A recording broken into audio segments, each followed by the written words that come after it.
If there was a question about whether we're headed for a second housing shock, that was settled last week with news that home prices have fallen a sixth consecutive month. Values are down nearly to the levels of the Great Recession. One thing weighing on the economy is the huge number of foreclosed houses. Many are stuck on the market for a reason that you wouldn't expect.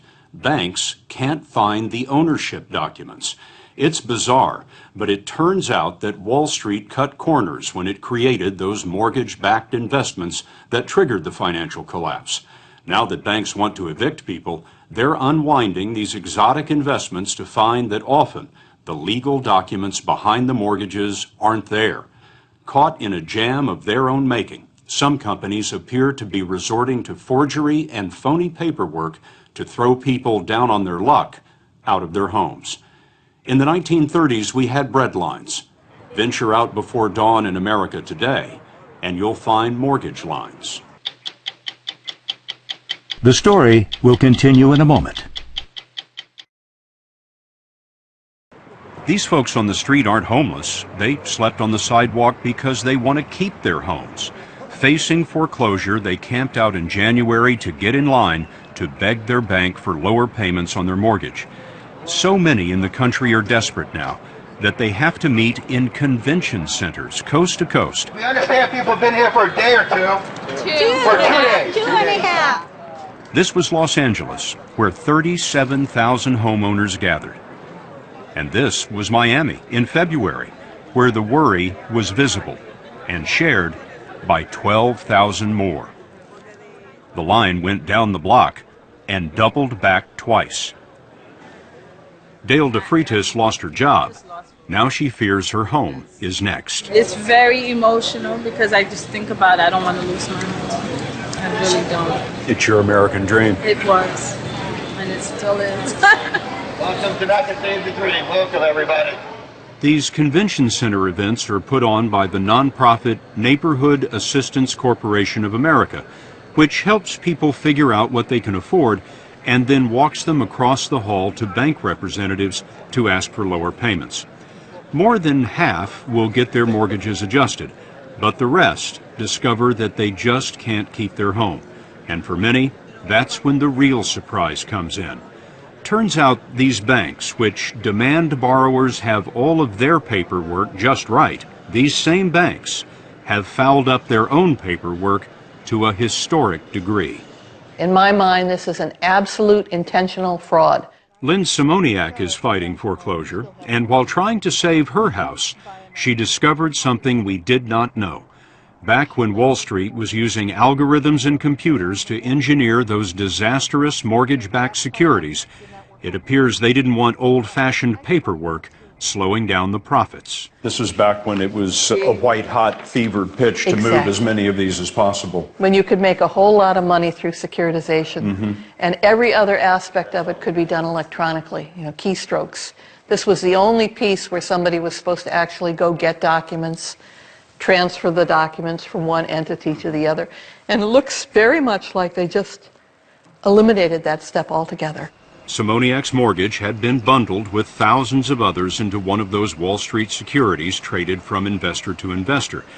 When the bank took Simoniak to court, it first said that it had lost her documents, including the critical assignment of mortgage, which transfers ownership.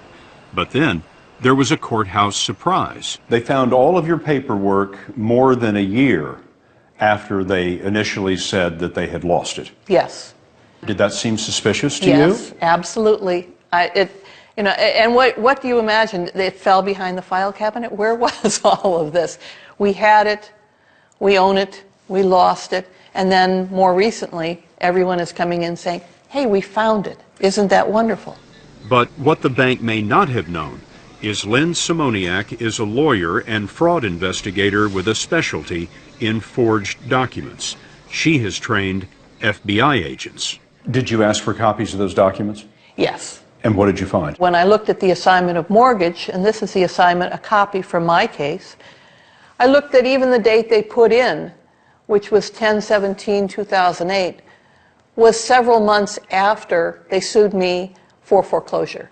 So what they were saying to the court was, We sued her in July of 2008, and we acquired this mortgage in October of 2008. It made absolutely no sense. Curious, she used her legal training to go online and researched 10,000 mortgages. Then I began to find the strange signatures. One of the strangest signatures belonged to the bank vice president who'd signed Simoniak's newly discovered mortgage documents. The name is Linda Green, but on thousands of other mortgages, the style of Green's signature changed a lot, and even more remarkable, Simoniak found that Linda Green was vice president of 20 banks, all at the same time. All within the same week. I mean, this is a very, very active person. And you could Where did all those documents come from? We went searching for the Linda Green, and we found her in rural Georgia. She told us she's never been a bank vice president. In 2003, she was a shipping clerk for auto parts when her grandson told her about a job at a company called Docs, D-O-C-X. Docs, once housed here in Alpharetta, Georgia, was a sweatshop for forged mortgage documents.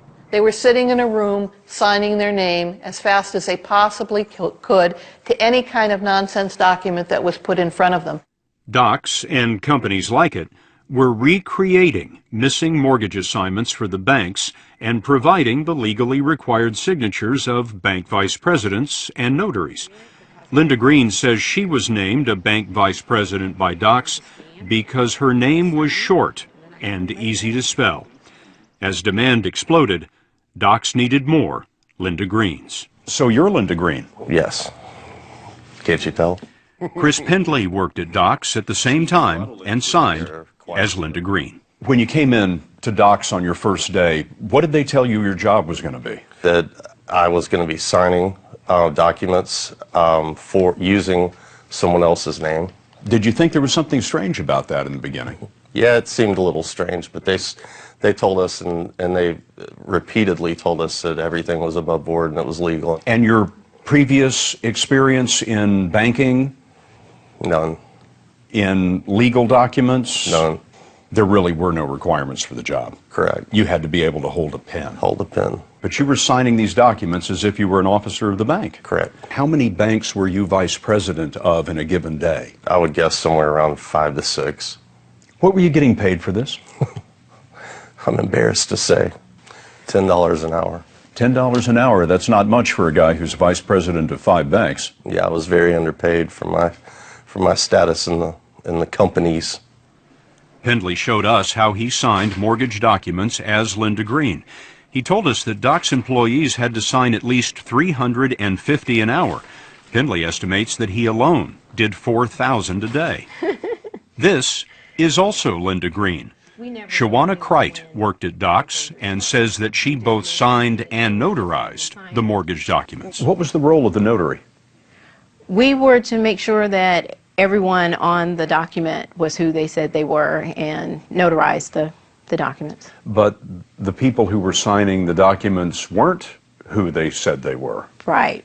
So if Chris Pendley was signing for Linda Green, you'd notarize that document. Yes. And you were told that was okay. Yes. What do you know now? That it wasn't right. The real Linda Green didn't want to be interviewed, but she said that some of the bank vice presidents at Docs were high school kids. Their signatures were entered into evidence in untold thousands of foreclosure suits that sent families packing. So it was a common practice in the last few years to flood the courts with these documents. And look at some of the junk the courts were flooded with. Sometimes the document mill didn't even bother to fill in the name of the supposed owners. To them, it seemed like a joke. Instead of the name of the bank here that was acquiring the loan, this one says bogus assignee for intervening assignments. That's who acquired this loan. This was an actual document that was in litigation? Yes. And what corporation assigned this loan? A corporation identified as a bad beanie.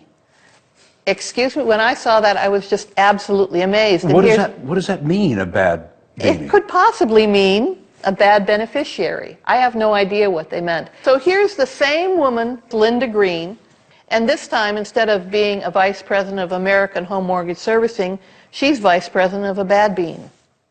Simoniak says that the banks whose paperwork was handled by the Docks forgery mill included Wells Fargo, HSBC, Deutsche Bank, Citibank, U.S. Bank, and Bank of America.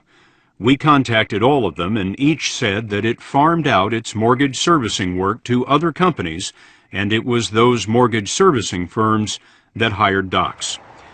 Docks was owned by a company called LPS, a $2 billion firm that calls itself the nation's leading provider of mortgage processing services. LPS told us that when it found out about the phony signatures in 2009, it shut Docks down. The FBI and several states are investigating. There were 1 million foreclosures last year, and there will be another 1 million this year.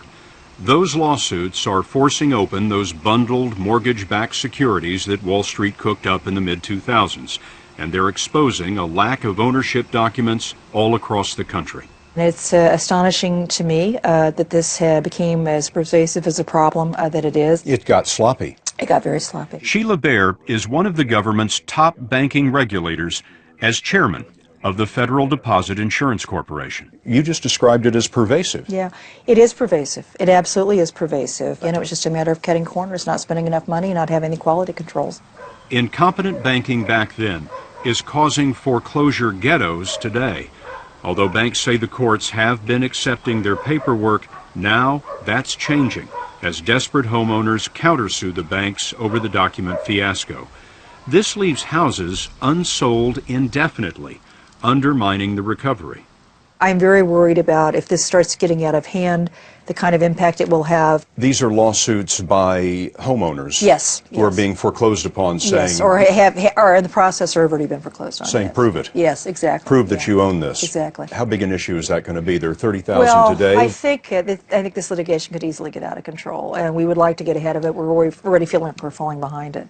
Chairman Bair thinks rotten mortgage documents are so threatening to the economy that the government should force banks to pay into a massive fund. But you think there needs to be a cleanup fund? I do. Just like you would have That's a good word for it. for yes. a natural disaster. Yes, somewhat like that. Yes, this is one of human making, but yes.